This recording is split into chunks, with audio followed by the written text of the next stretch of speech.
Hello everyone and welcome to the Chrissy B Show, and we are the UK's only TV programme that's dedicated to your mental health and well-being. So welcome to our Wellbeing Wednesday show, where we love to cover topics to help you look after yourself both mentally and physically. Now, do you consider yourself to be quite a strong and positive personality? Well, that's great, but even the strongest of us can be negatively affected by certain circumstances. So today I will be speaking to professional dancer and model Natalia Kotowska, who considers herself as a strong personality. However, she found it very hard to stay mentally stable, positive and full of energy when dealing with the entertainment industry. She'll be telling us all about how she dealt with being under pressure and judgments, and what she discovered that helped her release all of her stress and frustrations. Natalia will also be dancing for us a bit later on. And with it being Wellbeing Wednesday, we have a double whammy for you today, with Pharmacist Sid Dajani answering about your pharmacy queries and our weekly Drs Answers session with Dr. Rob Hicks.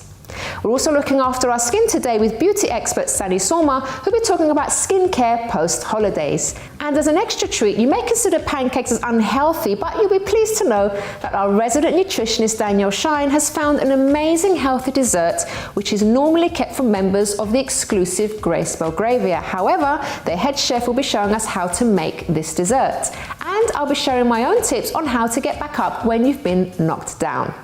Now back to our main theme for today, which is getting hit and fighting back. What are you guys out there saying?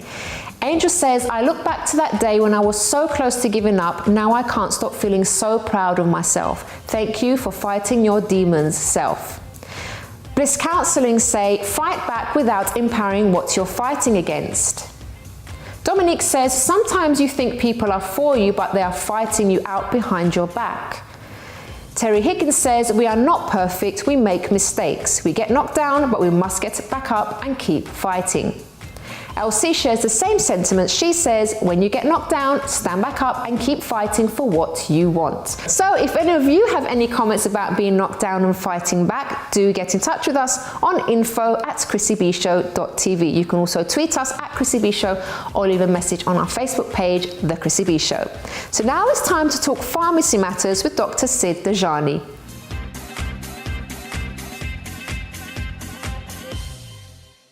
Welcome to the show, Sid. Hi, thank you for inviting me. It's lovely to have you on. So it's the first time we've had a pharmacist on the show. So would you like to start by telling us what a pharmacist actually does? Because there's a little bit of confusion sometimes, isn't there?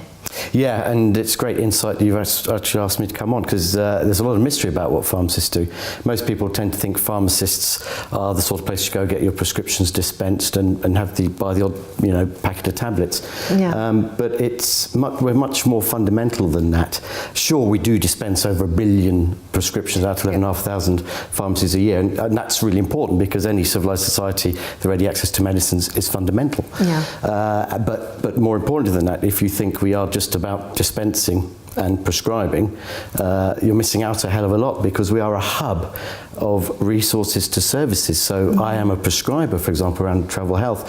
We do NHS heart health checks that will give you a percentage score of what likelihood you're going to get a cardiac event. We would be also doing clinical services like hepatitis B, hepatitis C, flu jabs, as well as the core roles around public health, self-help, independent living. So our roles really are around promoting health, preventing disease, and prolonging the quality of your life. So we're far more than just pill counters and shopkeepers. So in this case, will people just walk in and just ask for help in these services, or do you have to kind of book before for certain things? Most of the time you can walk straight in, and that's the beauty of pharmacy, because we are the only scientifically literate professionals on the high street. You don't need appointments to see us. Maximum wait's about 10-15 minutes. You can come in weekends. You don't have to take time off work because we're open after office hours. And more importantly, we have consultation rooms now. We have they're soundproofed. You can take somebody in with you if you like. Everything's confidential. We have access to summary care records now, so you can work with your past case history, so your advice is accurate and up to date. So pretty much you can just walk in and ask for a service. And if we can't help you, we can always act as gatekeepers to refer you on to other pharmacies or other healthcare professionals that do help you. Not just the GP, as important as they are, but nurses, optometrists, OTs, that Now, sort I of have thing. to admit, Sid, that I am actually guilty of just thinking you guys will just, take care of our prescriptions. But I have been corrected, and I'm learning, I'm sure a lot of the viewers are learning, so that's brilliant. So it's good to know that you can actually, I don't know why I just don't. I just tend to go to the doctor rather than asking my pharmacist, ask for advice or anything. So it's really good to know that. So can you tell us maybe some of the common mistakes that people make when they are taking medication in certain things? Well, that's an eye-opener. How long have you got? I mean, every day's a school day as a community pharmacist. If you go into work as a community pharmacist, then you always have to do that extra mile, because you don't know who's going to come through the door. But I dare say a lot of the common mistakes are people taking out-of-date medicines, sharing medicines, people storing their medicines in bathroom cabinets so they're nice and wet and moist and the gels and the capsules are stuck together. But sometimes you have common mistakes where people, for example, are still taking medication that should have been stopped, but by the hospital, for example, the GPs have carried it on because of breakdown in communication somewhere, which is not the GP's fault. So, for example, we had one situation where a lady was taking 2 sets of tablets and they were interacting each other, so the treatment actually was not working whatsoever. And that's not good for the taxpayer, it's not good for the NHS. And one of the common mistakes that people do, as you quite rightly point out, is you'd automatically go and see a GP. You don't think of the pharmacist's first port of call, even though you don't have a 3 or 4 week waiting list. And it's estimated that 57 million consultations a year that people go to see a GP, take up all the GP's time unnecessarily, or an A&E, and all that money that's invested in that could be easily sorted out at a community pharmacy. Wow. So how about disposing of medicines? Yes, a lot of people don't know this, but you just take them back to your pharmacy. We would dispose them free of charge. A lot of the services in pharmacy are either free or private, but this is one of the free ones that we do. We've also had not just medicines that have expired, but medicines that people have either asked for by the doctor and then not taken because they have not followed advice, which always sets alarm bells ringing. We also have fake medicines that they've bought off the internet, because you can't just take it back if it doesn't look right or it crumbles too badly. So it's very important you bring them back to us, because we would dispose of medicines as well as needle sharps if you're diabetic or if you're using drugs illegally, which is out there. So we have ways and means of disposing them safely so you don't pollute the planet. So in so many ways, pharmacy is a resource that nobody knows that they can use. Now, just a common question I think a lot of people have, the difference between paracetamol and ibuprofen. What would that be? Yes, well, there's a lot of differences. I mean, for example, ibuprofen is a non-steroidal anti-inflammatory drug, and it has its purpose around inflammation and pain. Paracetamol is also about pain, but it also deals with fever, but they work differently. But the biggest thing you would differentiate between paracetamol and ibuprofen is in who can use it and who can't.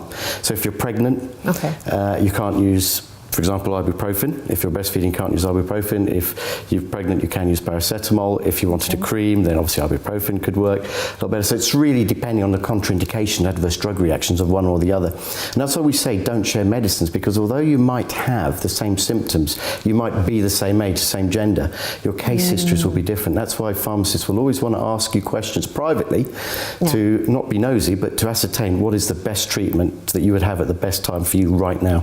That's why don't be shy or be fearful of being asked questions, and to answer them as honestly as possible. We're not there to judge, we are there to help you. That's brilliant. So thank you so much. It's been such an eye-opener, and I shall value my pharmacists much more from now on. I shall ask some questions before booking an appointment at my doctor's surgery. Thank you very much. Thank you so much. Thank you. All right, guys, so now it's time to actually speak to our lovely makeup expert, Sanni Sorma, who'll be talking about skincare post-holidays.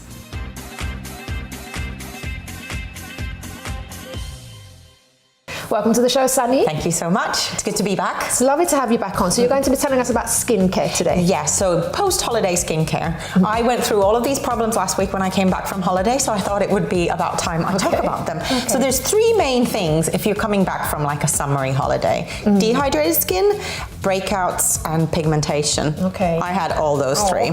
So I'm going to have individual tips for each and every one of them. Now the first thing is, if you are suffering from dehydrated skin, stay away from anything that contains alcohol, so like toners, astringents, anything like that, it's going to make it worse.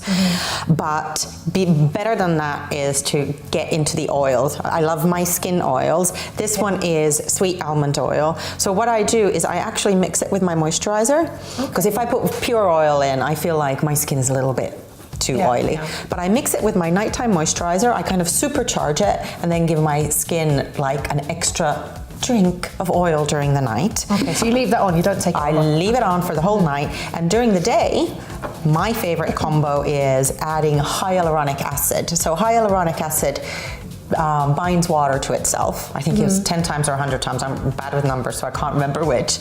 Its own weight. So if you combine a hyaluronic serum into your skin with your moisturizer, then you don't look like a oil slick or something during the day, but you're still getting that moisture back into the skin the whole time. It's kind of like, I call it supercharging your moisturizer. You can add tons of things to your moisturizer. You don't need to just be tied to that moisturizer as is. Now for breakouts. Yes. Sunscreen causes breakouts on a lot of people. It's not just me, and the sweating and all of that. So number one is start exfoliating very gently, because if you have sunburn or anything like that, you have to use a very gentle exfoliator. I love exfoliators like the St. Ives ones because they have on the back, it says low, medium or high exfoliation action. So go for the low or the medium, stay away from the high ones so that it's not too abrasive on your skin. And also, I didn't know you could get them separately like that. There's little guides on all of them, which is really good. Adding a little drying lotion during the nighttime. This one is great. It's Mario Badescu, and you just put it directly on the looks like calamine lotion. It does have some calamine. Calamine dries out spots. Or toothpaste. Cheaper. Okay, we won't go there And also switching up your moisturizer. So my favorite moisturizer currently is, well, the one that I've been showing on screen, the Neutrogena one. I switched to an oil-free one on my T-zone where I get breakouts so that I'm not adding any oil onto that bit. But I think the most important thing when you are suffering from breakouts is switching to mineral foundations. So using mineral makeup that doesn't add anything extra to the skin. It's completely natural, won't clog your pores, and it's so pure that you can sleep in it. So I think... Shouldn't have told me that. No, I'm going to take my makeup off. You're not wearing mineral makeup today. No, I'm not. You're wearing a proper foundation. And the last one, and this unfortunately I really suffer with, I get pigmentation when the sun comes out, is think about using a retinoid product. They don't need to be expensive, and they don't need to be, prescribed by a doctor, because those are really hardcore ones. You can get over-the-counter ones. This is Advanced Retinoid 2 by The Ordinary. Very cheap, very effective products. And you start using it every other night or every third night to see how well you do with the retinoids. It can dry your skin out a bit, but it really fades pigmentation super, super well. I haven't started using this yet. I'm waiting for the sun to kind of, well, if the English summer ever actually materializes, because with retinoids you have to be super careful with using sunscreen every single day. Every day, and you need to use a 50 even in this beautiful British weather. Really? So retinols make you more susceptible to getting more pigment. It gets rid of it, but you can also get more of it if you don't use a sunscreen. Low-level acids. Now, it sounds bad, but there is a lot of low-level lactic acids that you can put on your skin. Again, they are by the same brand. I haven't ventured quite there yet. It's in an order. It's on my way. It's coming to me. Lactic acid that also peels the skin a little bit to get rid of that pigmentation. What I am currently using is this weird-looking thing. Yes, what is it? This is a personal microdermabrasion device, and it actually, you use it on your skin like this. I'm not going to turn it on now. It's going to make a massive sound, and it actually really exfoliates your skin and gets rid of everything. It's completely safe. I absolutely love this thing. Your skin feels like a baby's bottom afterwards. Okay, lovely. Sanni, thank you so much.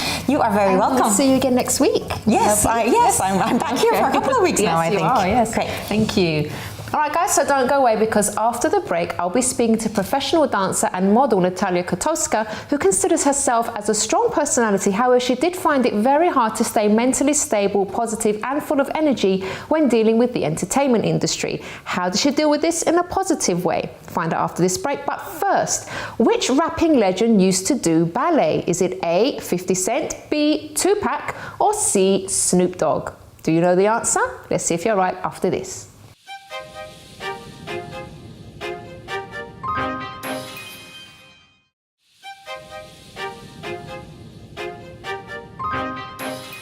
Welcome Welcome back to the Chrissy B Show, everyone. So before the break, I asked you which rapping legend used to do ballet. Was it A, 50 Cent, B, Tupac, or C, Snoop Dogg?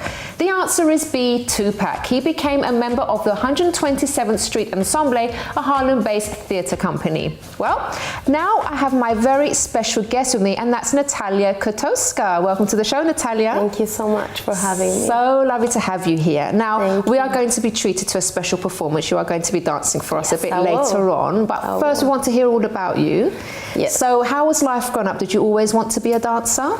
Yeah, well, I guess so, because when I was 6 years old, apparently my parents told me I was really kind of performing kid. So I was dancing and freestyling, and that's how it started. Actually, my parents signed me for audition, and I got approved, and I was in a dance group. So you were only, how old were you at the time? Only 6? I was 6 years old, 7. Already in a dance group? Yes. Wow, okay, so your whole life you've been doing that then? Yes, there were breaks in between because that wasn't exactly what I really liked as a kid. I was just like this kid who liked to express, I like to express myself the way I wanted to. So once someone put the rules, I think, on me, I was like more like, not really that thing. But because back in my hometown, that was only one dance school that you could actually be a part of.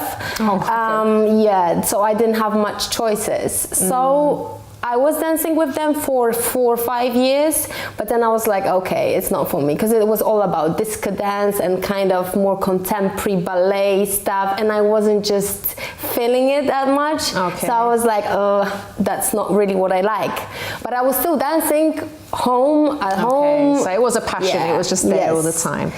And I felt like that was kind of the thing that I liked to do. I was always like kind of more artistic type kid. So I was dancing and then painting and playing piano. So kind of everything was around the same field-ish. So I guess somewhere there, maybe I knew that I wanted to be a dancer. So when did you actually get into it sort of more deeply and actually start doing it professionally? So more deeply, I went into that while I was studying back home, because I left my hometown, I moved to bigger city, more opportunities, more dance schools. I joined different crews. So I was actually maybe 18, 19. That was more professional. Before that, I was like just sneaking, partying and dancing somewhere where I could really find a place to just express myself, you know. So, but the university time, I would say, was the time when I really got into that and into competition. And then once I moved to London, it completely kind of went on another level. So London was a good opportunity for you. Oh, it was amazing. University here, dance university that I finished, graduated. My time with my crew, and then the battling time and performing. And so London is definitely the place where I really took it on another level. Brilliant. Now it all sounds very exciting, and really like, wow, dancing for professionally, and obviously it's good exercise. You keep yourself fit and healthy. What about the pressures? Because it is a lot of pressures, a lot of sacrifice involved. How do you deal with all of that? Yeah, well, the entertaining industry is quite rough and harsh, and at times can be really difficult to kind of mentally be able to overcome all those difficulties, I would say. For me, it's a sport. I'm the person that without sport, really, I won't exist. I won't be able to move on and just deal with the daily stress and the pressure. So for me to be able to go there and shine and go on audition and casting and be like, here you are, like, I'm here. So for me, it's like the exercise, like sport and boxing. And you do boxing as well? Yes, I'm a boxer. So that's all that keeps me sane and keeps my brain away from all the rejection and the stress. So I was actually going to ask you about that. So the main pressures are maybe sort of the rejections that you face and all those kind of things, right? Yeah, a lot of rejection, a lot of no answers, and no answers as well. I mean, not at all. You don't know sometimes what you do good, bad, or are you the one, or what's wrong with me? Why am I not getting jobs? So all those stressful situation might affect how you feel about yourself and how you pursue yourself, and then all those difficulties might come out. I suppose with the boxing you can get your frustrations out, Definitely. right? Yeah. Boxing is the one that helps you to just release your frustration, stress. However, for me it's everything. Because for boxing I do a lot of run as well, so that's also a way to just let my brain to relax and just let it out. I'm a fitness instructor, personal trainer too, so I do a lot of How are you finding time to do all this stuff? Everyone asks me that, but if you think about it, it's all in the one field. So, okay, if I teach dance, then I'm going to have classes, combat. Now I just started to do combat classes as well. So it's all in the same family. You just pick little bits here and there, and then you just manage your time the right way so you can have time for everything. Okay. But that's my lifestyle, to be honest. For me, the time when I rest is the time when I dance, when I exercise. That's my rest. When I rest, like, when I'm just still, I'm like, something is wrong. I need to do something. So I'm an action person. People relax in different ways, don't they? Because my idea of resting is not a spa. I get so bored. I have to be walking or doing something. So I know what you mean. For me, endorphins is everything. So, and in order to get that out of my body is to do something physical. Dance, go for fitness class, do fitness class, deliver it. And I love to see people enjoying themselves, and I love to uplift and empower people to, motivate them, because I know how hard is that to stay motivated and to look at yourself certain way, positive way, when the industry actually rejects you so many times. Would you say that, for example, if a person is particularly sensitive or they don't really take well to being, people saying no, it's not really a good industry for them to enter into, would you say?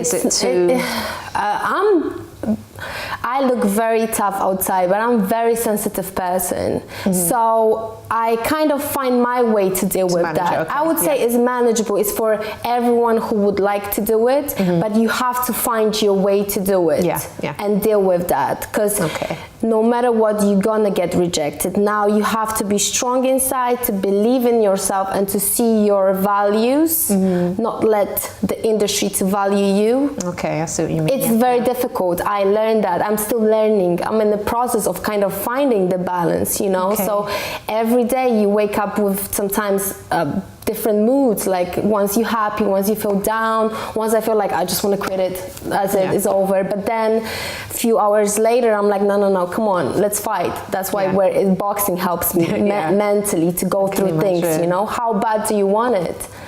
And how many times you're gonna just stand up, build yourself back and fight back, I love your attitude, very positive attitude. So Natalia, what's your dream? What's the goal for the future for you? So my dream is, it's going to sound very boring, but to be happy with what I do, and I would love to motivate people and be, not the example because that's the big word, but I would love to empower, encourage people, spread the love and the passion for either dance, sport, or whatever you do, but just to make sure that people believe in themselves, and through the sport or dance or art they can achieve that. So I would love to make sure that my job helps people somehow, not just by looking at me, oh, she's a dancer or a boxer, but the whole philosophy behind that. I would love people to listen and be like, I can do it. If I did that, everyone else can do it. So brilliant. So tell us about the dance that you're going to be doing for us in just a moment. What is it that you've put together? Well, I'm a hip hop and house dancer, so that's going to be my my dance. A little bit of house and hip hop mixed together, and it's going to be a freestyle because I'm a mainly freestyle dancer. And that's what I studied. I studied urban styles, and hip hop and house are my two major styles that I'm in love with, and that's what I'm going to try to show it to you guys. So everyone, we're just going to give Natalia a chance to change, and we'll be right back after this.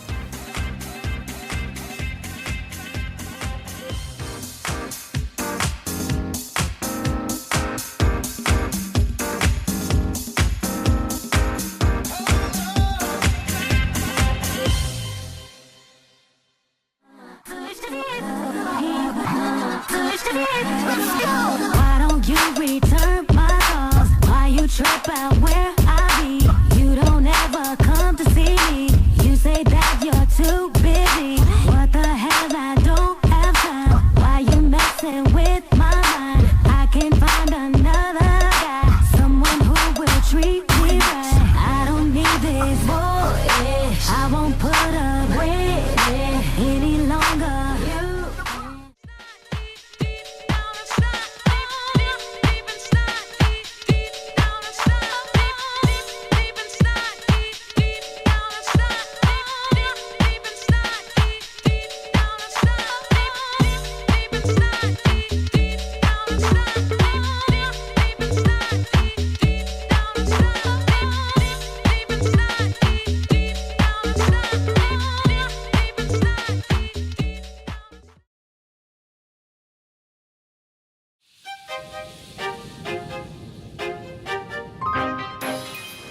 I'm Chrissy B, and my show is all about improving your mental health and being happy. Join me every Monday, Wednesday and Friday at 10 p.m. on my channel Sky 203. Visit chrissybshow.tv for more information and subscribe to our YouTube channel, Chrissy B Show.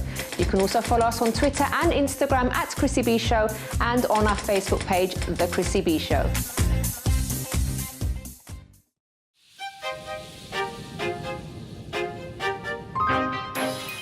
Welcome back to the Chrissy B Show, everyone. So now it's time for our Drs Answers segment with our very own Dr. Rob Hicks. And if you have a question for him, you can email us on doctor@chrissybshow.tv. Welcome to the show, Rob. Hi, Chris. We've got lots of lovely questions for you today. Shall we start with the first one? You're answering them tonight, aren't you? Because you've got your stethoscope Well, on. one day maybe a bit more training I need. Okay, so let's get to the first one. This person's asking, I heard that you are not supposed to clean your ears with a cotton bud and you can actually cause your ears a lot of harm. I stopped cleaning my ears with cotton buds, however I'm finding that they are getting itchy and it's really irritating me. My ears don't feel very clean. Is there another way we should clean our ears? Well, let's go right back to the beginning of that question, which is, Yes. They're absolutely correct. There is no need to clean your ears. And certainly don't put cotton buds or pens or anything else in the ears, because the risk is you put anything in the ears like that and you're going to damage the ear canal, you're actually going to potentially damage the eardrum, and also you're going to damage the mechanism the ear has for cleaning itself. The ear does a very, very good job of cleaning itself. It doesn't need any help from us. Now, one of the things that you may be experiencing with the itching and the discomfort is that you may have some mild eczema within the ear, or you may have some kind of infection. So it's a very good idea for you to ask your doctor to have a look in your ears to see if that's the case, because you'll need some treatment if that is the case.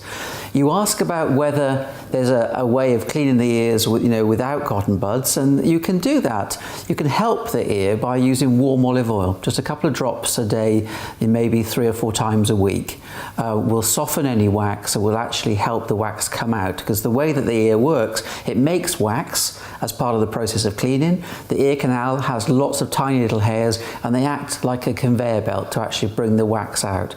And that's why you should never also put a cotton bud in, because all you do is push the wax back in again. But Rob, no buts. Just a little question. The thing is, you're saying that it's just going to drop out. So does that mean you can be having a conversation with someone or be on TV and then just wax just pops out of your ear? Absolutely right. Oh, God. Yeah. That sounds horrible. Yeah. So just flick that bit off your shoulder. A bit there. And it's a natural process. It's an incredibly efficient process until we interfere with it. Right, I get it. Thank you very much for that answer, thank you. Okay, next question. I suffer from frequent UTIs and I was advised by my doctor to go on a low dose of antibiotics permanently. I'm quite reluctant to do this as I feel it will harm me in the long run. Any advice would be much appreciated. Very, very good question. And I hear what you're saying. Nobody wants to take antibiotics unless they're necessary. And that's the key to your problem, is that actually when somebody's getting recurrent UTIs, so urinary tract infections, bladder infections, the recommendation is to be on some antibiotics for a longer period of time, so months rather than weeks. The risk of not being on the antibiotics is that you're likely to increase your chances of kidney damage or damage within the rest of the system, and that's why your doctor has recommended this. A few things that you can do to help reduce your chances of developing further UTIs: make sure that you drink lots of liquids, pee on a regular basis, so don't wait until you need to pee. Actually try and go every hour to flush things through, and certainly don't hold on. You don't say if you're a man or a woman, but if you're a woman, then when you're wiping, wipe from front to back. And the other thing is cotton clothing, and after you have sex, pee as soon as you can. So those are the sort of lifestyle things that you can do to reduce your risk of the infections. But your doctor will not have given you antibiotics unless he or she thinks that the benefits outweigh the risks. Okay, thank you, Rob. Next question. I have had a black toenail for years now. It doesn't bother me at all and I don't feel any pain. But my wife keeps insisting that I should get it checked out. Is having a black toenail a problem? The answer to that is it might be or it might not be. Your wife is right. You need to go and get this checked out, because you're saying it's been there for a long time and it's not going away. Now, if it's changing in its size, or if it's not growing out, as it should do over a course of about 6 months to 12 months, then it's important you get it checked out. The reason being is, worst case scenario, it may be skin cancer under the nail. Now, the odds are that it isn't, but if it is, you want to get it diagnosed and treated as soon as possible. There are other causes. I'm not trying to scare you here. There are other causes of a black nail, and one is a fungal infection, and that can be easily treated by your doctor. Often it's actually because of recurrent trauma. So if you're a long-distance runner, for example, that may consistently damage the nail and cause it to turn black. Or if you keep dropping things on your toe, as I did not so long ago, you jolly well know that it hurts and it becomes black, but then it grows out. So if yours is what we call static, then I would pop yourself along to your doctor as soon as possible and just get it looked at. Brilliant. Thank you, Rob. Next question. I moved to a new house a couple of months ago and I've noticed that it takes me ages to get off to sleep. I feel really tired, but once I get into bed, I'm tossing and turning. The thing is, I'm not worried about anything and my room is nice and comfy, so I really don't know what's causing this. Interesting question, isn't it? Well, off the top of my head, the first thing I'm thinking about is maybe it's simply the fact that you're in a new environment. So you may be just really very excited about your new home. And the comfy room. And the comfy room. Yeah. Or it might be actually you're a bit anxious about being in a new place where you don't know the surroundings, you're not used to the natural noises that occur within a home. You mention it's nice and comfy, but you don't mention actually whether it's dark enough, and you don't mention actually whether the bed's comfortable. Maybe you've moved into a place with a new bed, and actually that's what's stopping you from going off to sleep. You say that you're not worried about anything. It strikes me that there's something. Because this is a very common symptom that people are fine during the day, they put their head on the pillow and then the worries start and they can't go to sleep. So think about actually, be honest with yourself. Is it something to do with a relationship? Is it to do with finances? Is it to do with your job? Is there a family issue? And if there is, think about addressing that. Are you taking medication? Could it be a side effect of medication that's keeping you awake? Or are you so excited to be in your new home that you're having stimulants before you go to bed? So it might be nicotine in cigarettes, it might be caffeine, or maybe you're doing a workout and you're going to, into your bed too soon after that. Maybe you've got TV or computer in the room, or tablet or a smartphone, and that's what's sort of getting your brain to turn over. But I'd have a checkup, to make sure there's not some sort of other issue, but it sounds to me like maybe there's a worry there that you need to sort of deal with. Think about that one, definitely. Thank you, Rob. Next question. I'm going on holiday for a couple of weeks for the first time with my toddler to Spain, and I'm feeling a bit nervous. I wanted to put together a first aid kit. Could you please give me some advice on what to include and if there is any specific medication I should have to hand? Great question. So many people don't think about this. So well done, because being prepared is really important. And as a parent, I would say take everything that you might need at home, because there's a chance you're going to need it on holiday. First aid kit, the basics really: thermometer, scissors, some age-appropriate paracetamol, and some age-appropriate antihistamine from a medication point of view, and also sterile dressings and plasters. I would say have a word with your pharmacist about this, because they will be able to give you great advice on what to put into a first aid kit. In fact, they may actually have one ready-made for children, and indeed obviously for adults. That's so handy. Pop along to your pharmacist and see what they recommend. Brilliant. Okay, next question, Rob. Actually, it's the last one. Okay, since my elderly mother's sister died, she has had serious memory issues. She keeps asking me the same questions again and again, and there are times that she doesn't even remember her own grandsons. She also seems to be stuck in the past and remembers things from years ago. I thought it might be dementia, but I've taken her to the doctor and she has had various tests and they say everything is fine. Apart from this, she is in very good spirits. What could the problem be? It's heartbreaking not being able to help her. This is a very difficult and sad situation, isn't it? And what strikes me about this situation is that she's grieving. That this is related to bereavement, and I think that's something to consider. If you think that's the case and you're in the UK, there is a phenomenally good organisation called CRUISE. They're the bereavement support and counselling service, and you can find their details on the internet. But the other things to sort of think about is other causes of this? Has she fallen down and banged her head? So might there have been some trauma? It doesn't happen to be recent. It could be over a couple of weeks. You say that you've had tests, but it sounds like the tests have only been for the dementia side. So I think those are the other things to think about. The other thing that can affect memory sometimes is an underactive thyroid gland, and also vitamin deficiencies like B12 and folate. So those are the sort of things that ought to be tested for if they haven't already been done by your doctor. I would suggest that if you're concerned, as you are, then there's no harm in having another consultation with the doctor to see, whether there might be another underlying situation. It might be that there's medication side effects causing this. But if this continues and it's not related to, let's say, depression, stress, or anxiety, which it could be, or it's not related to bereavement and grief, then I think further tests, are important. Maybe some blood tests, maybe a brain scan, for example.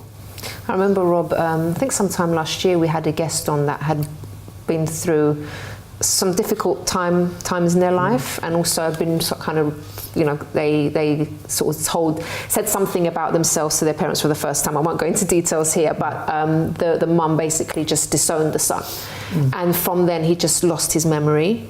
And like he had very selective memory. He wouldn't sort of remember certain things. There's whole chapters of his life that he can't remember at all. And every now and then he goes back to that, and then he remembers other things. So sometimes it is trauma, isn't it, that person goes through? It can be. But if you think about the bereavement process, often when you've lost somebody who's very, very close, you're not focusing on the now. You're thinking very much about the memories. You're reminiscing of all the good times, and it strikes me that this might well be the case. But it's very important not to just let it go on, and not to feel frightened actually to go back and have another opinion from the doctor, because when we see our patients, what we get is a snapshot. Yeah. And it's not. Sometimes we can make an instant diagnosis. We see a rash and we say, yes, that's eczema, and here's the treatment. But sometimes you need to see how things are progressing. Yeah. But certainly, if she's displaying other symptoms like blurred vision or dizziness or confusion, then don't hesitate. Go and get medical advice straight away. Okay, brilliant. Rob, thank you so much. Thank you. And we'll see you again next week for more indeed. Doctor's Answers. And guys, if you have a question for our good doctor here, you can email us on doctor@chrissybshow.tv.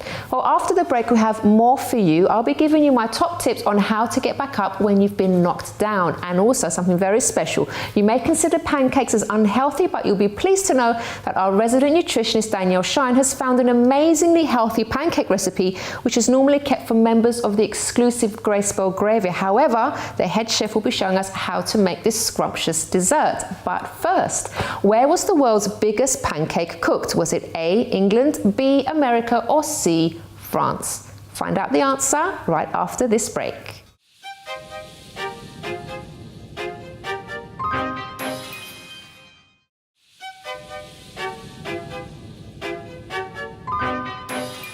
Welcome back to the Chrissy B Show, everyone. So before the break, I asked you, where was the world's biggest pancake cooked? Was it A, England, B, America, or C, France?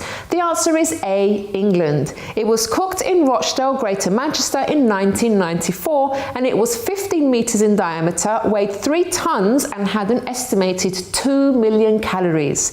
But now let's go to Danielle Shine, who found an amazing and healthy pancake recipe for us. Hi everyone, I'm Chef Danielle Shine and I'm here at Grace Belgravia, a private members-only club in the heart of London. Now I'm excited and you should be too, because we are going to be cooking with their head chef today, learning how to make a super healthy dish. Let's get started. I'm here with Marcin, head chef from Grace Belgravia here in London, and we are so lucky to have you today, Marcin. Thanks for having us. Hi guys. We are going to make something amazing from the beautifully delicious and super healthy menu that Marcin has created. What are we making today? Hi guys, so we're gonna do buckwheat pancakes with grilled banana. Yes. And some coconut yogurt. Cool, all right. So let's start. Get started. Let's start from milk. We're using almond milk, but you guys can use also cashew milk or any nut milk. So this milk is made with nuts.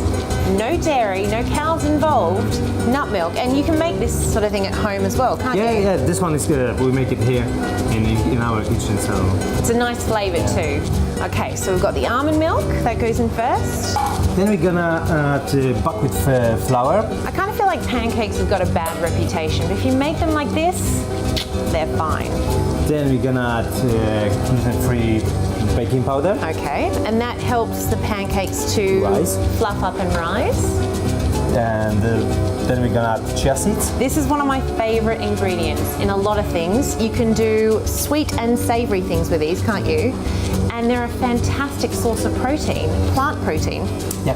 Cool. Then the last thing will be vegan protein powder. Oh, can I smell it? It's very nice, and we Oh wow, that it's smells from amazing. hemp and pea, so it's Hemp very and pea. very natural. And then we're ready to mix all ingredients together. Yay, okay.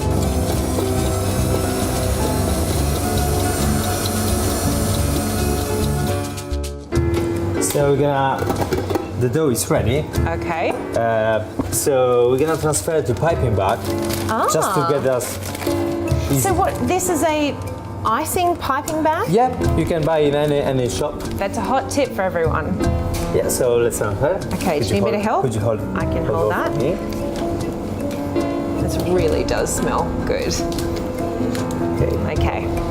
We're gonna use coconut oil. So this is coconut oil. Yeah, to grease our pan. What else can we use if we don't have coconut oil? We can use olive oil or any type of oil. The good thing about coconut oil is that it's got quite a high smoke point, so it's Yeah. very, very safe at high temperatures, and it also adds a really nice flavour to the pancakes.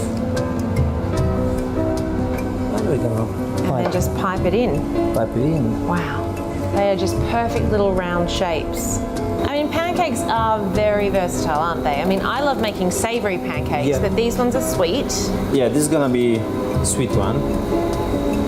So our pancakes are ready. Okay. And in the meantime, we're gonna Pop them there, okay. we're gonna grill some banana. We're gonna.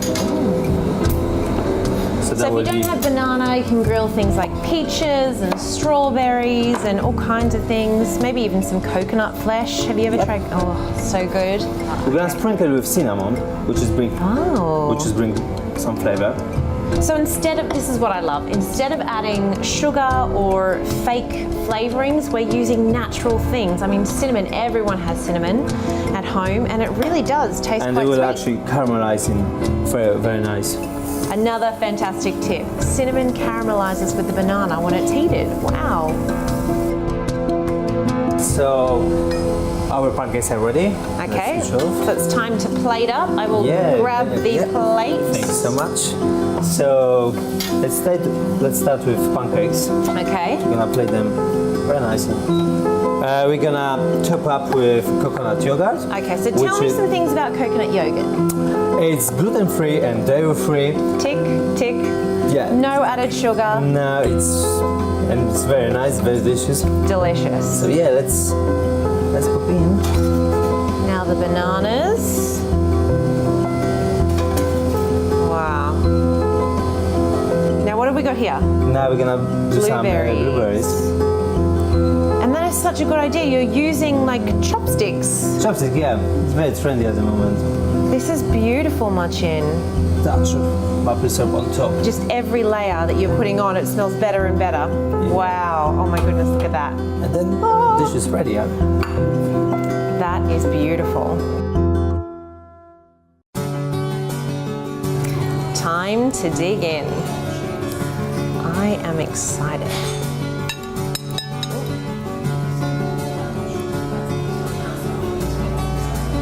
Oh my goodness.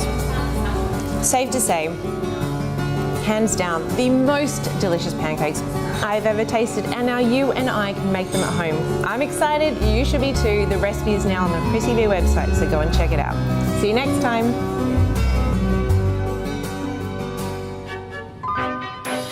So So thank you very much to Danielle and Marcin there. It was really great to see that. I'm definitely going to try that as well at home. So now it's time to get to my tips on recovery from being knocked down. So maybe you've been through a difficult time, something's happened that's unexpected, maybe something negative has taken place in your life, maybe you've lost something, whatever the situation, here's a few tips that I'd like to share with you. So my first point is to get rid of what's draining you. So, you know, you're going through something difficult at the moment, but something's happened, but maybe there are also other things in your life for you to kind of recover and get back on your feet. You might need to just evaluate everything and see what it is that maybe something else that's putting you down, something else that's draining you. So for example, it could be negative friendships. It could be negative people that are around you. If you just have a think about what in your life is causing you distress, is causing you to feel uncomfortable. Sometimes you may have a toxic friend and you've been making excuses for that person. Because to be honest, if you feel bad around a friend, if you feel guilty, if you feel not encouraged, or they're putting you down, even in a jokey way, that's not a good sign, and that could actually be something that's draining you and draining your energy, and maybe even make you not feel very confident about yourself. So have a good look at your life, see what's going on in your life, and so you can actually start building up again, you know, if you have been through something negative. My second point is to start again one step at a time. So maybe pick one or two things that you can really sink your teeth into. And if you maybe take on too many goals at once, it could be too much for you and you won't actually do anything very well at all. So focus on fewer things and do them well. So small steps forward every day. And if you start off with small things and you achieve the smaller things, the smaller goals, and you find that you'll be more confident to take on bigger things. The next point is to surround yourself with positivity. So kind of related to the first point about sort of getting rid of any toxic people around you, but also seek out inspirational things. So you can speak to inspirational people, you can read motivational articles, try to stay away from bad news, negative people. Try and really sort of delve into things where everything is positive. I know sometimes it's difficult in this day and age when we hear so much bad news, but okay, it's not that you're not going to watch the news or check your social media, but seek out first the good stuff, because there is lots of good things out there as well. The next point is, don't expect perfect days. It would be ideal to have perfect days, but it's not very realistic. So things will not always go to plan. And even if things go wrong, just take a step back and think. It may just be a case of trying a different strategy. So in my case, for example, I've tried many different things with this program to try and make it work, to improve it. Some things were really good and we're still doing them until today. There's other things that were a complete disaster and we stopped. We just tried something different. So, you know, sometimes you kind of think, oh, you know, I tried that and I failed and it didn't go well and I made a fool of myself. But the thing is, at least you tried. It's something that, you know, if you don't try, you never know. So don't feel bad if things didn't go the way you planned or it wasn't perfect, you know, because sometimes when we expect perfection, it's really difficult to take when things go wrong. So just kind of, when you try new things, when you try different things, just have in the back of your mind, I'm trying this. If it doesn't work, I'll try something else, and don't stress about it too much. And my last point for today is to write down your achievements. Now, I always go on about this because I think it's actually really motivating to see your achievements, because I don't know what it is, it seems like we're naturally wired to just look at all the negative things, the times that we failed, the times when we said something we shouldn't, the times when, you know, we tried things and it didn't go the way we wanted to. We kind of seem to store those things more. But when we actually write things down, our little achievements down, and we look at that list, it's really, really motivating. So it could be, for example, that you did something nice for someone. It could be an achievement at work. It could be an idea that you put into practice and it's really worked. So just make a note, even if it's something small, make a note of it. Maybe you've been a lot healthier than what you normally are. Maybe you've started a new fitness regime and you're sticking to it. Write these things down and look back at the things that you've achieved. And also don't forget to reward yourself, because you deserve it. Well, everyone, we have reached the end of today's program, but if you have a story that you would like to share, or you'd like to participate on this show, or maybe you have some comments about past episodes that you'd like to share with us, we really do love hearing from you guys at home, then please do email us on info@chrissybshow.tv. You can also tweet us at Chrissy B Show or leave a message on our Facebook page, The Chrissy B Show. And if you want to know more about me, you can visit my personal website, which is mylifeafterdepression.com. Bye for now. All right, guys, so we're just going to give Natalia a chance. Sorry. Sorry, guys. Try again. Or leave a message on our Facebook page. But now it's time to talk to Who was so close to doing that all the way through? What are you going? It's my camera's not ready. We're not on a time limit or anything in this place. See, mine, like, I can do that. She stops at it. Like, ever so slightly stiffly. All right, shall we start the show, guys? Today's got time.